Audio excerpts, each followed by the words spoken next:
बिस्मिल्लाहिर्रहमानिर्रहीम। रसूलुल्लाह सल्लल्लाहु अलैहि वआलिहि वसल्लम ने इरशाद फरमाया, 24 घंटे मुसीबत से महफूज रहने का 90 नुस्खा। सुबह शाम एक एक मर्तबा ये कलमात पढ़ लीजिए।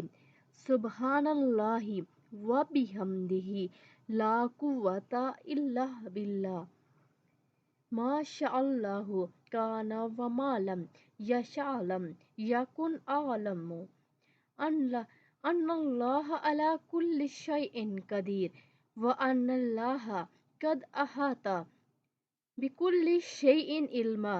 मैं अल्लाह को हम्द व सना करते हुए इसकी पाकी बयान करता हूँ। किसी की ताकत नहीं के सिवाय अल्लाह के, जो चाहे कि वही देगा और जो नहीं चाहेगा वो नहीं होगा। मैं जानता हूँ अल्लाह हर चीज़ पर कादिर है और अल्लाह ने अपने इल्म से हर चीज़ को अहाता कर रखा है।